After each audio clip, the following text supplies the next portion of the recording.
Hey guys! So today I have a little bit more of a personal video. This is something that I promised I would do last week and then totally did not have time to film it, so I'm doing it this week. And that is the things that I have learned throughout 2019. Some of these are personal, some of these are funny, some of these are book related. So let's just go ahead and get started. First thing that I want to talk about is the fact that I have found out that I really like striped shirts. Like, I'm shocked I'm not wearing one right. Well, this is kind of stripey, sort of. I don't know what it is. If I could wear a striped shirt every single day, I would. I love them. I always thought that horizontal lines would just look absolutely horrible on me, but they're actually like really flattering and I love them. And I like anytime I see a striped shirt that's in my size, I'm like, ooh, I wonder how much it is because I really want to buy it. So I think right now I've got like 10 striped shirts and I will definitely try to up that collection over the course of 2020. The next thing I learned was something that was kind of difficult, and that is I am not my favorite booktubers. Like, I am not Books and Lala, I'm not Jessie the Reader, I'm not Read by Zoe, I am not Becca and the Books. Like, that's just not me. I am not these people. I will never be these people. And that's okay. My channel does not need to look exactly like theirs do. My channel is mine, and whatever I do with it is perfect for me. That was something that was really hard for me to get used to because I wanted so badly for my channel to be just like all of these people, but it's never going to be because I'm not them. So I've slowly started to figure out my own personal style, and I apologize for all of the different like channel thumbnail like changes I've been through over the past year. I know you all are probably like, okay, pick one, or some of you may have not even noticed, but I am slowly trying to figure all that out, and I hope in 2020 I can kind of get a little bit more stylized with the stuff that I do, and I'm really excited about some of the ideas that I have for you all. The next thing is that my Kindle is my best friend. Now, I was the person 2 years ago that was like, Kindle is such a cop-out, like, why would you ever want to read on a Kindle versus an actual book? Now listen. As a mom of a toddler, that view has completely changed, and audiobooks are like my saving grace anymore. I love my Kindle. It's almost always in my purse, and if I can find a library copy of the book that I'm reading physically, I will hands down put it on my Kindle so that I can read while I'm on the go. It makes my purse so much lighter instead of carrying around like a 400, 500 page book. It is the most valuable thing I have right now because it has really helped me be a little bit more flexible this year. Another thing that I've learned, I like romance books. Like, who am I? What channel is this? I'm confused.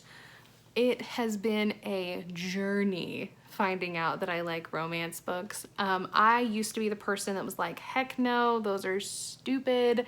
Why would you want to read about people falling in love? Like, give me the stabby stab and the murders and the mysteries and the thrilling and the fantasy, whatever.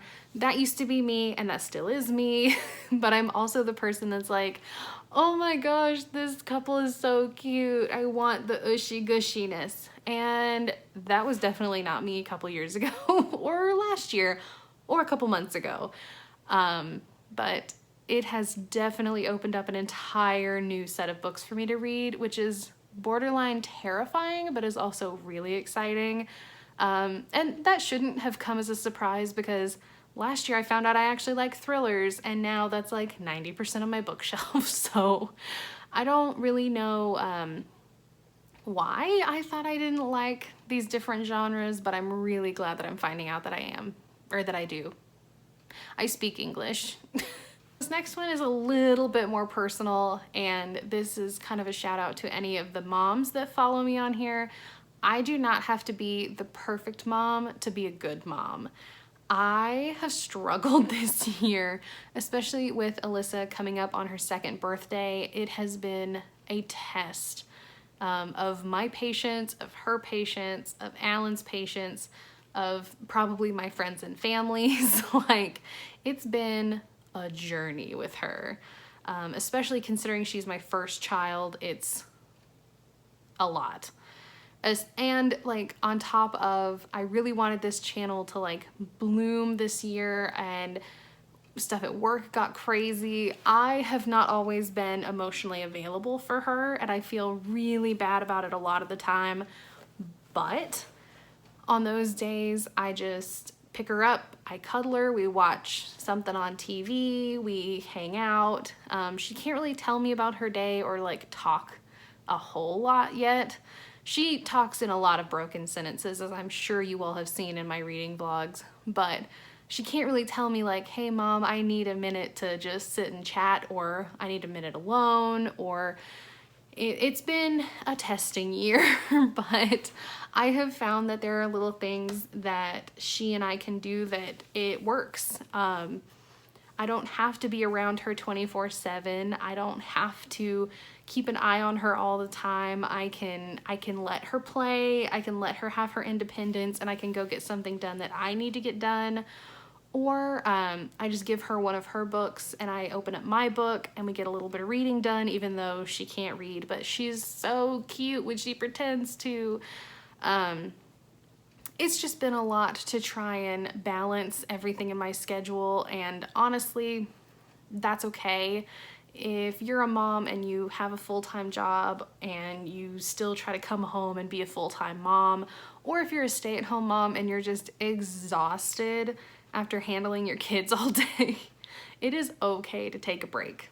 Like, I am fully in favor of just turning to your spouse or loved one and going, hey, I need 20 minutes to be by myself to kind of reset, or I'm really not feeling like cuddling tonight. Can you cuddle the kid? It is totally fine. If they truly are a loved one, they understand, they will help you out, and there's nothing wrong with asking for help. And that was the biggest thing for me this year, was I struggled asking for help, and I'm really glad that I kind of figured that out this year. And the last thing, I really like being a booktuber. I didn't know how this channel was gonna go. When I started this 2 Junes ago, I was nervous, I was camera shy, it was just not something that I thought I would actually end up doing, but Alan challenged me, just stick with it for 1 year. If you don't like it, you don't have to keep doing it, but really try to push yourself, because you know you want to do this, you're just too scared. And I did it for a year, I loved it. I had gotten up to, I think, like 200 subscribers in that first year, and for me that was great. But this year has been a lot harder. I'm at 297 right now as I'm filming this video, and that's very exciting.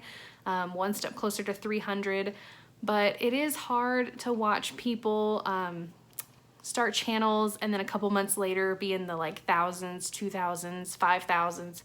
It is really hard, because I'm somebody that I thought I was working really, really hard, and I still only, like, I don't even have 300 subscribers yet. But you know what? Honestly, that's fine. The people that I do have are quality people. I do have a few that comment on every single one of my videos, and I have some that contact me over social media and say, hey, like, I really love your videos, I watch them every single time, I just don't comment, and that's totally fine, I get that. So honestly, I really enjoy being a booktuber, and it's something that is an emotional, like, de-stressor for me sometimes, just sitting down in front of the camera and like talking to you guys, even though if you had asked me that a year and a half ago, I would have said, nope, this is like the worst thing you could do to me. This is my least favorite thing. But yeah, I really love this, and I definitely don't see this channel going anywhere anytime soon, except for up. I'm hoping that by the end of 2020 I can proudly say that I have like 500 subscribers, but honestly, if I still have not even 300, that is a-okay with me too. Yeah, I know this is probably a little bit of a shorter video and probably a lot more personal than you all were expecting, but those are some of the things that I've learned over the course of 2019. I'm really excited about 2020. I do think that there's going to be a lot of cool things coming. I do have some plans for some like new unusual videos that I think you all might like. And if you all have some recommendations for videos you'd like to see from me, please tell me down in the description, down in the comment section below. I always look, I always comment back. I do have a lot of fun reading your recommendations. It is something that I really enjoy. And hopefully through 2020 you all stick with me and enjoy the things that I'm gonna be bringing. And if you don't, just tell me. But anyway, please do follow me on Instagram, Twitter, and Goodreads, because that is where I post about what I'm reading and what I'm thinking. If you want pretty nails like mine, I have my Christmas nails on right now. They're like green and crazy, and I love them.